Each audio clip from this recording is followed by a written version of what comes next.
with much discussion about military armaments and the capacity to produce them. One of the age-old questions would be, why are Stinger production rates so low? With the US looking to shift away from the Middle East and towards Ukraine and Taiwan, one very recognizable icon of that region would be the Stinger anti-aircraft missile. Designed all the way in the 1960s, the Stinger would be prevalent once again due to the high saturation of drones on the modern battlefield. The surface-to-air missile would be highly requested, especially after proving its worth in Ukraine.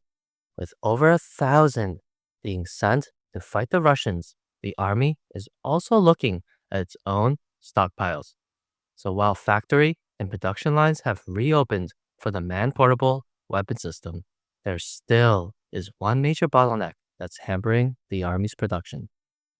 That would help explain the currently low numbers of production despite the demand from various theaters of war.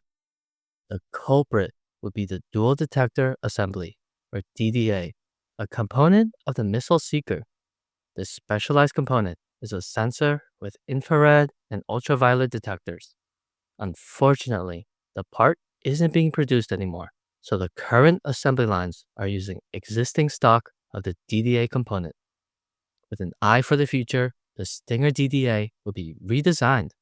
A spokesperson for the Program Executive Office, Missiles and Space, or PEOMS, would say that the new DDA would have the same physical and functional attributes as the old DDA.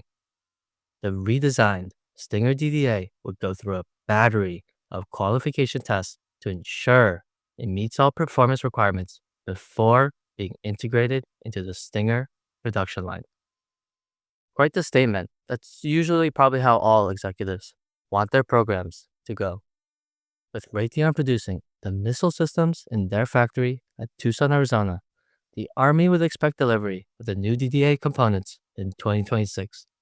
Thank you for checking out this short video on the current production lines of the Stinger and how the U.S. Armed Forces is planning for the future.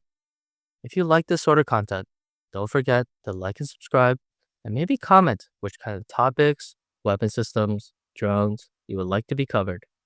Thank you for watching until the very end, and do not forget to have a phenomenal day.